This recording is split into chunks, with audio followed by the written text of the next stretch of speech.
Hello everyone, how are you? I am Nilesh Tiwari. Welcomes to YouTube listeners, viewers and subscribers. Guys कैसे हैं आप सब? मैं आशा करता हूँ आप सब स्वस्थ हैं, खूब मस्त हैं और आप सब अपनी तैयारी वनडे एंट्रेंस में पूरी शिद्दत के साथ व्यस्त हैं. मित्रों, वनडे एंट्रेंस में RO का पेपर, UPP का पेपर या फिर UP पेट का पेपर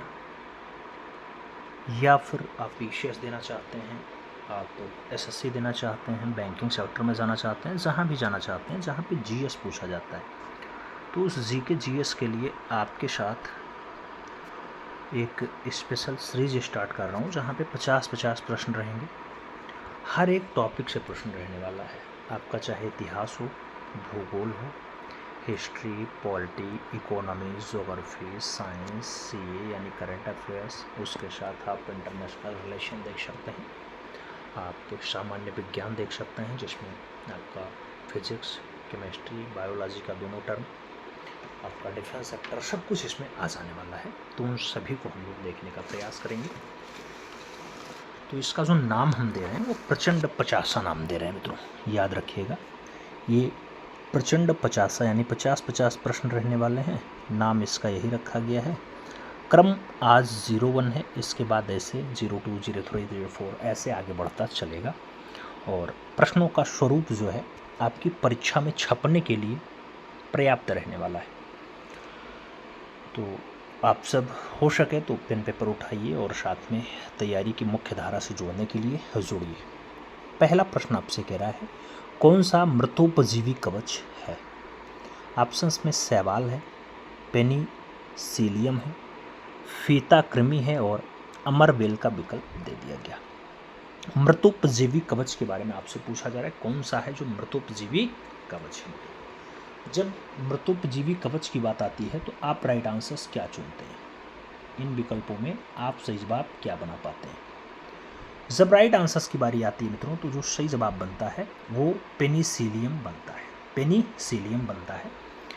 तो आप राइट आंसर्स यहाँ पर सी विकल्प के साथ चुनेंगे. आगे चला जाएगा. अगला क्वेश्चन 2 नंबर आपकी स्क्रीन पे है.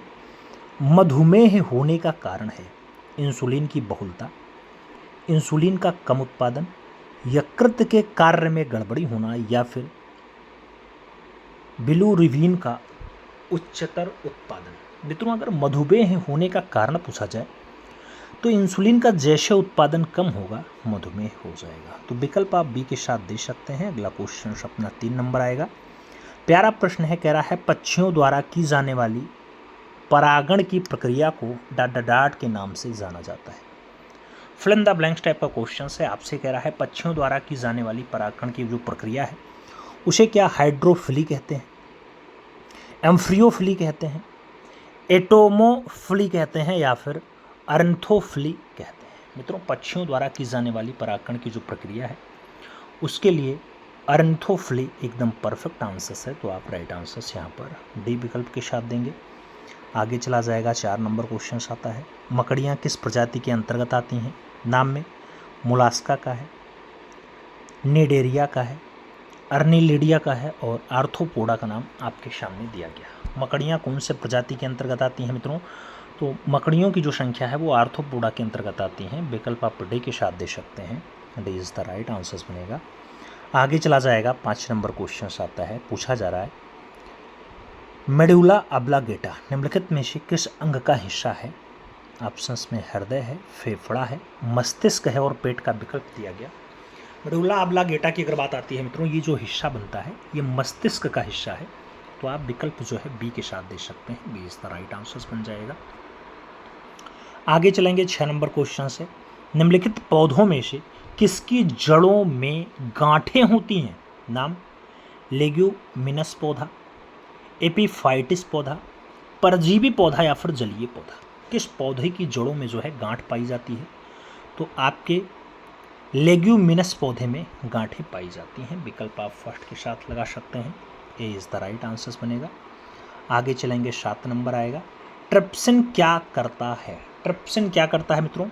कार्बोहाइड्रेट्स का विघटन करता है, प्रोटीन का संश्लेषण करता है, वसा का विघटन करता है या फिर प्रोटीन का विघटन करता है। ट्रिप्सन क्या करता है मित्रों?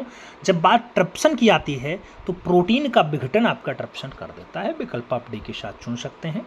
D is the right answer हो जाएगा। आगे चला जाए 8 नंबर क्वेश्चन से। कह रहा है किसी माध्यम के तापमान में वृद्धि के साथ प्रकाश की गति बढ़ती है, वैसी ही रहती है, घटती है या फिर सहसा गिर जाती है?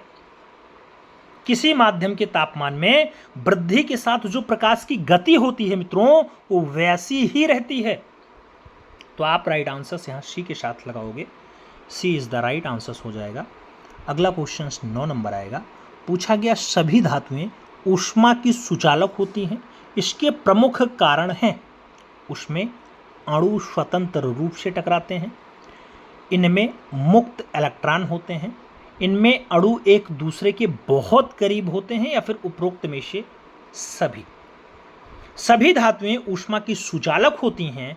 इनके जो प्रमुख कारण बनते हैं मित्रों ये बनते हैं अणु स्वतंत्र रूप से टकराते भी हैं, इनमें मुक्त इलेक्ट्रॉन भी होते हैं, इनमें अणु एक दूसरे से बहुत करीब भी होते हैं। इसलिए आप जब राइट आंसर चुनेंगे तो ऑल ऑफ दिस यानी डी विकल्प आप परफेक्ट आंसर चुन लेंगे। D is the right answer बनाएंगे। आगे चला जाएगा 10 नंबर प्रश्न आता है। पूछ लिया गया किसी वस्तु के संतुलन में होने के लिए निम्नलिखित में से कौन सी स्थिति सही होती है? वस्तु की कोई रेखीय गति नहीं हो, वस्तु की कोई घूर्णीय गति नहीं हो, वस्तु की संभावित ऊर्जा न्यूनतम होनी चाहिए या फिर उपयुक्त में से सभी। तो अगर वस्तु को संतुलन में रखना है तो वस्तु की रेखीय गति भी ना हो, घूर्णन गति भी ना हो और वस्तु की संभावित ऊर्जा जो है न्यूनतम हो तभी होगा। इसलिए आप राइट आंसर उपरोक्त में से सभी देंगे। डी विकल्प राइट आंसर चुनेंगे। तो D is the right answer लगाओ। आगे चला जाए 11 नंबर क्वेश्चन आता है। आपसे पूछा गया जब लिफ्ट नीचे की ओर बढ़ रही है तो व्यक्ति का स्पष्ट वजन क्या होगा? वास्तविक वजन के बराबर होगा, वास्तविक वजन से कम होगा, वास्तविक वजन से अधिक तो होगा या फिर शून्य होगा? लिफ्ट जब नीचे की ओर आ रही है मित्रों तो आप भी जानते हैं कि व्यक्ति का वास्तविक वजन से कम हो जाएगा। विकल्प सी के साथ लगाओगे। सी इज द राइट आंसर बनेगी। और आगे चला जाए। अगला क्वेश्चन 12 नंबर आता है। पूछा गया बल द्वारा किया गया कार्य धनात्मक होता है जब विस्थापन बल के लंबवत होता है, आरोपित बल से कोई विस्थापन नहीं होता है, विस्थापन बल की विपरीत दिशा में होता है या फिर विस्थापन बल की दिशा में होता है। तो बल द्वारा किया गया कार्य जब धनात्मक होगा जब क्या होगा मित्रों? विस्थापन बल की दिशा में होगा तभी धनात्मक होगा। विकल्प डी के साथ चुनना है। D is the right answer लगाना है। अगला क्वेश्चन 13 नंबर आता है। पूछा गया विद्युत परिपथ में सेफ्टी फ्यूजन तार का प्रयोग किया जाता है प्रतिरोधक शक्ति पर, गलन बिंदु पर, चालकता पर या फिर सामर्थ्य पर? विद्युत परिपथ में सेफ्टी फ्यूजन तार का जो प्रयोग है वो किया जाता है मित्रों गलन बिंदु पे। तो आप जो राइट आंसर्स देंगे वो गलन बिंदु देंगे। सी इज द राइट आंसर्स लगाएंगे। आगे चला जाएगा 14 नंबर क्वेश्चन आता है। पूछा गया निम्नलिखित में से कौन सी गुरुत्वीय स्थिरांक की एक इकाई है? न्यूटन मीटर स्क्वायर प्रति किलोग्राम स्क्वायर, न्यूटन मीटर प्रति kilogram square, Newton kilogram square प्रति मीटर स्क्वायर या फिर न्यूटन मीटर बाई किलोग्राम? आपसे पूछा गया गुरुत्वीय स्थिरांक का जो इकाई है वो क्या है मित्रों? तो न्यूटन मीटर स्क्वायर प्रति किलोग्राम स्क्वायर सही जवाब बैठता है। तो आप राइट आंसर फर्स्ट के साथ चुनते हैं। अगला क्वेश्चन 15 नंबर आता है। घर्षण द्वारा किए गए कार्य का क्षय नहीं होता है बल्कि वह ऊर्जा के रूप में परिवर्तित हो जाता है। रासायनिक ऊर्जा के रूप में, नाभिकीय ऊर्जा के रूप में, तापीय ऊर्जा के रूप में या फिर उपयुक्त में से कोई नहीं। घर्षण द्वारा किए गए कार्य का क्षय नहीं होता है बल्कि वह ऊर्जा के रूप में परिवर्तित हो जाता है मित्रों तापीय ऊर्जा। विकल्प आप बी के साथ दे सकते हैं। B is the right answer बनाना होगा। अगला क्वेश्चन 16 नंबर आता है। किसी माध्यम में ध्वनि की चाल मुख्यतया ... पे निर्भर करती है? घनत्व पे निर्भर करती है, आवृत्ति पे करती है, प्रत्यास्थता पे करती है या फिर ए और बी दोनों पर करती है? तो मित्रों किसी माध्यम में जो ध्वनि की चाल है ये घनत्व और प्रत्यास्थता दोनों पे निर्भर करेगी, इसलिए आप जो राइट आंसर चुनेंगे वो डी विकल्प होगा। D is the right answer लगाओ। आगे चला जाए, 17 नंबर प्रश्न आता है, आपसे पूछ लिया गया फिक्की के शब्द विस्तार में अंतिम इकाई क्या निरूपित करती है। नाम इंडिया का है, इंडस्ट्री का है, इंटरनेशनल का है या फिर इन्वेस्टमेंट का। फिक्की के शब्द विस्तार में अंतिम आय का क्या निरूपण है मित्रों, तो अंतिम आय इंडस्ट्री के रूप में आती है। विकल्प आप जो लगाएंगे उसी विकल्प होगा, सी इज द राइट आंसर्स लगाना होगा। अगला क्वेश्चन 18 नंबर आता है, पूछा जा रहा है निम्नलिखित में से कौन सा सही सुमेलित नहीं है। नाम कॉफी बोर्ड बेंगलुरु का है, चाय बोर्ड कोलकाता का है, रबर बोर्ड कोएट्टम का है और तंबाकू बोर्ड कोच्चि का नाम दिया गया। कौन सा सही सुमेलित नहीं है आपको बताना है, तो तंबाकू बोर्ड कोच्चि लगा हुआ है, यही गलत है, बाकी एकदम फिट है।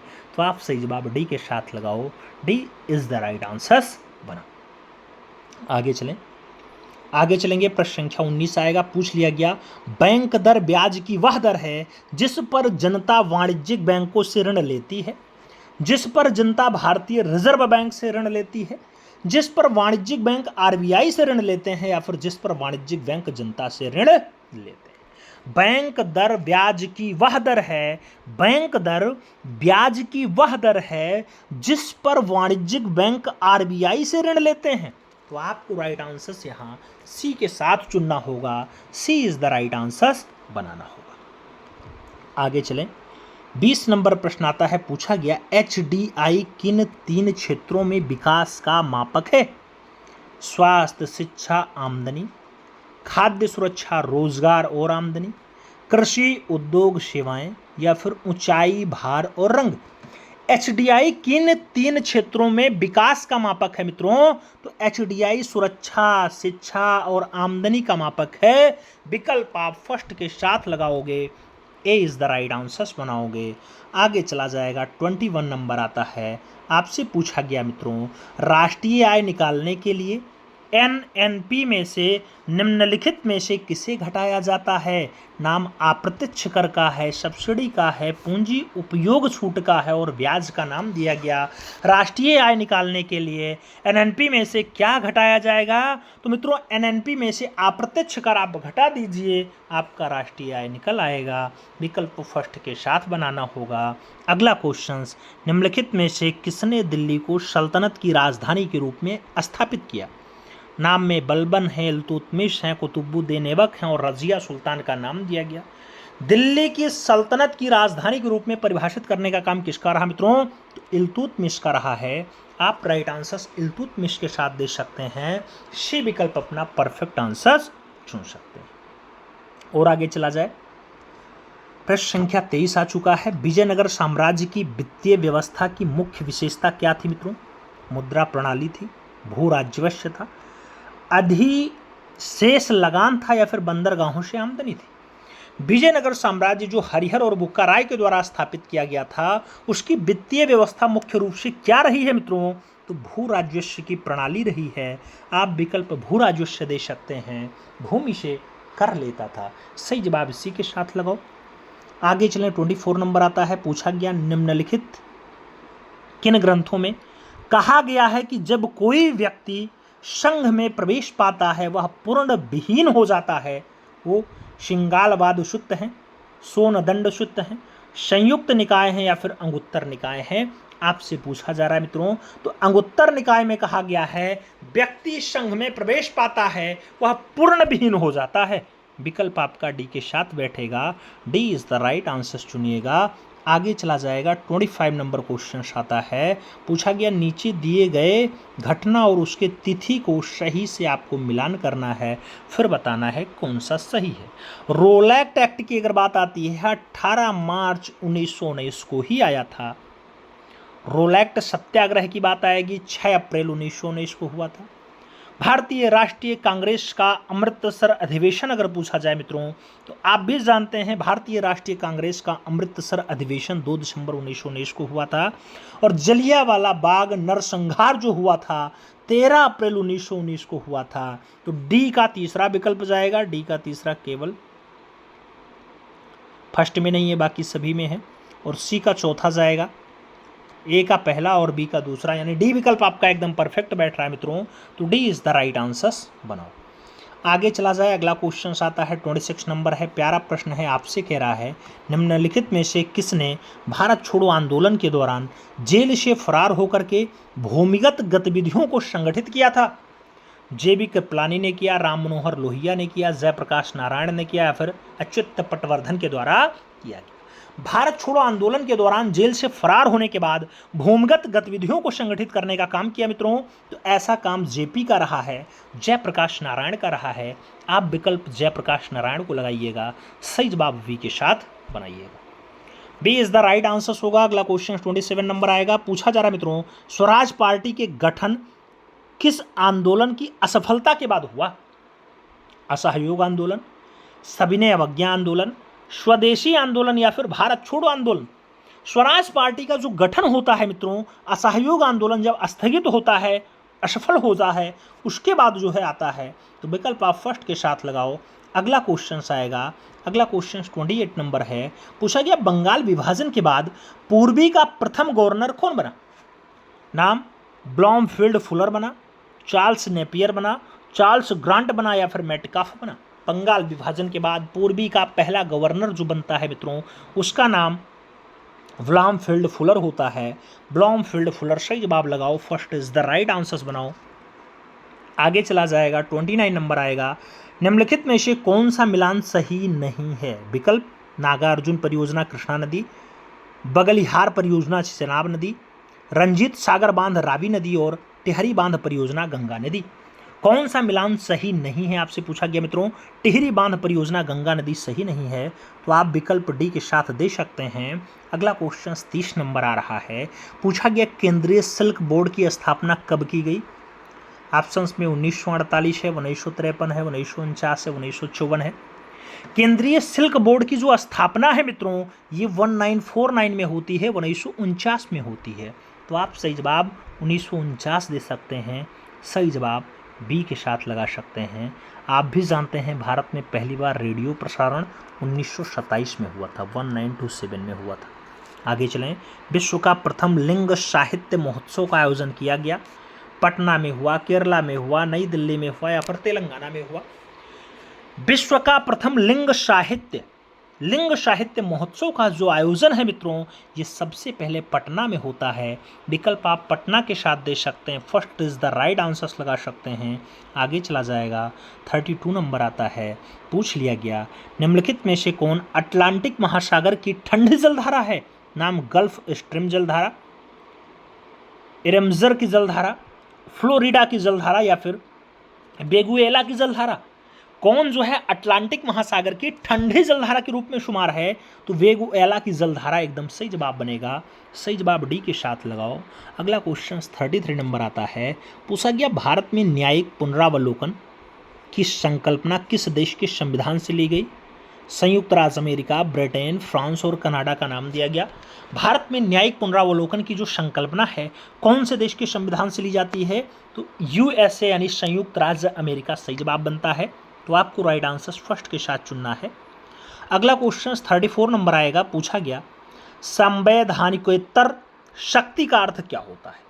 वह शक्ति जो संविधान के अतिक्रमण या संविधान का अतिक्रमण कर दे, या संविधान के अंतर्गत किसी व्यक्ति को दी गई असाधारण शक्ति है, वह शक्ति जो संविधान सम्मत नहीं है, या फिर आपातकालीन शक्ति केवल। संवैधानिकेतर शक्ति का अर्थ क्या होता है मित्रों? तो वह शक्ति जो संविधान सम्मत नहीं है, यानी विकल्प आपका सी के साथ बैठ रहा है, तो आप राइट आंसर सी के साथ लगाओगे।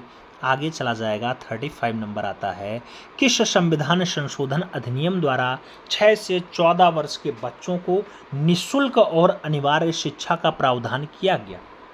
42वां संविधान अधिनियम, 86वां संविधान संशोधन, 44वां संविधान अधिनियम, या फिर उपयुक्त में से कोई नहीं? किस संविधान संशोधन अधिनियम द्वारा 6 से 14 वर्ष के बच्चों के लिए निःशुल्क और अनिवार्य शिक्षा का प्रावधान किया गया? तो निःशुल्क और अनिवार्य शिक्षा 86वां संविधान संशोधन अधिनियम में हुआ, विकल्प आपका सी के साथ बैठेगा, सी इज़ द राइट आंसर्स लगाओ। अगला क्वेश्चन 36 नंबर आता है। पूछा गया भारतीय संविधान की 11वीं अनुसूची में पंचायतों के लिए कुल कितने विषय निर्धारित किए गए? 18 विषय, 28 विषय, 19 विषय या फिर 29 विषय? 11वीं अनुसूची में पंचायतों के लिए जो विषय निर्धारण है 29 विषय है मित्रों, तो आप राइट आंसर्स डी के साथ चुन सकते हैं। अगला क्वेश्चन 37 नंबर आएगा। चुनाव प्रक्रिया में शामिल होने के लिए कोई व्यक्ति धर्म, नस्ल, जाति अथवा लिंग के आधार पर अयोग्य नहीं होगा, यह प्रावधान कौन से अनुच्छेद में वर्णित है? अनुच्छेद 324 का है, अनुच्छेद 326 का है, अनुच्छेद 325 का है और अनुच्छेद 329 का नाम दिया गया। चुनाव प्रक्रिया में शामिल होने के लिए कोई व्यक्ति धर्म, नस्ल, जाति, लिंग के आधार पर अयोग्य नहीं होगा, ऐसा जो प्रावधान हुआ है अनुच्छेद 325 में हुआ है। विकल्प बी के साथ बैठेगा, B is the right answers लगाओ। अगला क्वेश्चन 38 नंबर आता है। भारतीय संविधान के किस भाग में संघ और राज्य के मध्य संबंध का उल्लेख किया गया? भाग 10 है, भाग 15 है, भाग 11 है, भाग 20 है। भारतीय संविधान के किस भाग में संघ और राज्य के मध्य संबंध का उल्लेख है? तो वो आपका भाग 11 होता है। विकल्प आपका बी के साथ बैठेगा मित्रों, B is the right answers देना है। अगला क्वेश्चन 39 नंबर आएगा। पूछा गया ओलंपिक शुभांकर की प्रथा किस ओलंपिक खेल से शुरू हुई थी? म्यूनिख 1972 में जो ओलंपिक हुआ था, बार्सिलोना 1992 में जो ओलंपिक हुआ था, फ्रांस जो 1968 में हुआ था, या फिर लॉस एंजल्स 1984। ओलंपिक शुभांकर की जो प्रथा है किस ओलंपिक खेल के आयोजन के बाद स्टार्ट हुई? तो फ्रांस में जो ओलंपिक आयोजन हुआ 1968 में, उसके बाद स्टार्ट हुआ। विकल्प आप बी के साथ चुनना। अगला क्वेश्चन 40 नंबर आता है। पूछा जा रहा है तत्वों के निम्नलिखित युग्मों में से उस सही युग्म को चुनिए जो कि सामान्य तापमान और मानक दाब पर द्रव्य होते हैं। ब्रोमीन तथा फ्लोरीन, ब्रोमीन तथा थैलियम, मरकरी तथा रूबिडियम और ब्रोमीन तथा मरकरी। मित्रों अगर सही जवाब की बात आती है तो सामान्य ताप और मानक दाब पे द्रव्य के रूप में ब्रोमीन और मरकरी पाए जाते हैं। विकल्प आप डी के साथ चुन सकते हैं। अगला क्वेश्चन अपना 41 नंबर आएगा। 41 नंबर कह रहा है निम्नलिखित में से किसके निर्माण के कारण चांदी की वस्तुएं लंबे समय तक खुले में रहने पर काली पड़ जाती हैं? नाम H2S है, AgSO4 है, AgS है या फिर Ag2S। मित्रों चांदी की वस्तुएं लंबे समय तक खुले में रहने पे काली पड़ जाती हैं, किसके कारण? तो ऐसा होता है Ag2S। सही जवाब डी के साथ लगाओ, D is the right answers बनाओ। आगे चला जाए। अगला क्वेश्चन 42 नंबर आता है। पूछा जा रहा है ऑक्सीजन के साथ अभिक्रिया करने पर निम्नलिखित में से कौन सा धातु ऑक्साइड नहीं बनाता है? मैग्नीशियम है, टिन है, लैंड है और सिल्वर का विकल्प दे दिया गया। ऑक्सीजन के साथ अभिक्रिया करने पर निम्नलिखित में से कौन सा धातु ऑक्साइड नहीं बनाएगा मित्रों? तो सिल्वर होगा। विकल्प आपका डी के साथ बैठेगा, D is the right answers बनाना होगा। अगला क्वेश्चन 43 नंबर आएगा। निम्नलिखित अभ्यारण्यों में से कौन उल्लेखित संरक्षित प्रजातियों से सही सुमेलित नहीं है? जिम कार्बेट बाघ के लिए, काजीरंगा गैंडा के लिए, घाना शेर के लिए और पेरियार हाथी के लिए। इन विकल्पों में जब आप घाना की तरफ चलोगे तो शेर वही विकल्प सही नहीं है। विकल्प आपको बी के साथ चुन लेना है। अगला क्वेश्चन 44 नंबर आता है। पूछा जा रहा है जैव विविधता में परिवर्तन होता है, भूमध्य रेखा की तरफ बढ़ती है, भूमध्य रेखा की तरफ घटती है, पृथ्वी पर एक समान रहती है और ध्रुवों की तरफ बढ़ती है। जैव विविधता में परिवर्तन होता है मित्रों, तो जैव विविधता में जो परिवर्तन होता है भूमध्य रेखा की तरफ बढ़ती है। विकल्प फर्स्ट के साथ जाएगा। अगला क्वेश्चन 45 नंबर आएगा। पूछा गया प्रयोगशाला में खरपतवार के नाम से जाना जाता है एस्परजिलस, एगिरिसस, राइजोपस या फिर एल्ब्रुगो। आपसे पूछा गया प्रयोगशाला में जो खरपतवार नाम से जाना जाता है उसके लिए एक शब्द आता है, उसे कहा जाता है एस्परजिलस। तो विकल्प आपका एस्परजिलस बैठेगा, first is the right answers लगेगा। अगला क्वेश्चन 46 नंबर आएगा। पूछा गया निम्नलिखित में से कौन सा मानव और पर्यावरण के बीच अन्योन्याकृति का सर्व अधिक जो है महत्वपूर्ण कारक है? मानव का अनुभव, मानव की बुद्धिमत्ता, प्रौद्योगिकी और मानव कल्याण। सही जवाब की अगर बात आती है प्रौद्योगिकी आपका राइट आंसर्स बैठता है, सी इज द राइट आंसर्स देना होता है। अगला क्वेश्चन 47 नंबर आता है, पूछ लिया गया रामसर सम्मेलन संरक्षण निम्नलिखित में से किससे संबंधित था? जैव ईंधन से संबंधित था, नम भूमि से था, वनों से था या फिर शुष्क भूमि से था? रामसर सम्मेलन संरक्षण निम्नलिखित में से किससे संबंधित था मित्रों? तो आर्द्र भूमि यानी नम्र भूमि से संबंधित था। विकल्प आप सी के साथ लगाएंगे, सी इज द राइट आंसर बैठेगा। 48 नंबर क्वेश्चन चला जाएगा, निम्नलिखित में से कहाँ सदाबहार वन पाए जाते हैं? मालवा पठार में, पश्चिमी घाट में, पूर्वी घाट में या फिर छोटा नागपुर पठार में? सदाबहार वन पाए जाते हैं मित्रों। जब सदाबहार वन की बात आती है तो पश्चिमी घाट में सदाबहार वन पाए जाते हैं। विकल्प सी के साथ बैठेगा। अगला क्वेश्चन 49 नंबर होगा, पूछ लिया गया अंतर्राष्ट्रीय ओलंपिक कमेटी का हेडक्वार्टर यानी मुख्यालय कहाँ है? नाम लुसाने है, वियना है, जिनेवा है, लंदन है? विकल्प दे दिया गया। अंतर्राष्ट्रीय ओलंपिक कमेटी का हेडक्वार्टर पूछा जाए तो आप लुसाने दे सकते हैं, first is the right answer लगा सकते हैं।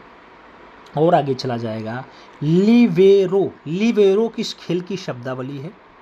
बॉलीवुड के लिए, सॉरी वॉलीबॉल के लिए, हैंडबॉल के लिए, फुटबॉल के लिए या फिर बास्केटबॉल के लिए? लिवेरो की अगर बात करते हैं तो लिवेरो वॉलीबॉल के लिए खेल शब्दावली है। विकल्प फर्स्ट के साथ बैठ रहा है, ए इज द राइट आंसर देना पड़ रहा है। तो मित्रों अब आपको बताना है इस 50 क्वेश्चंस में आपका स्कोर ईमानदारी पूर्वक क्या रहा और ये प्रचंड प्रसारा जो 01 है ये आपको कैसा लगा, ओवरऑल बताइएगा। क्या इस पे और आगे का अध्याय स्टार्ट किया जाए? 6-7 हज़ार प्रश्न हम सोच रहे हैं करवाया जाए इस पे, तो आप लोग बताइएगा क्या इससे कुछ लाभ मिलेगा या नहीं मिलेगा, थोड़ा सा इस पर भी कमेंट करिएगा। फिर कंटिन्यू इस श्रृंखला को स्टार्ट करते हैं। मिलते हैं क्षण में, तब तक के लिए दिल से सल्यूट। जय हिंद।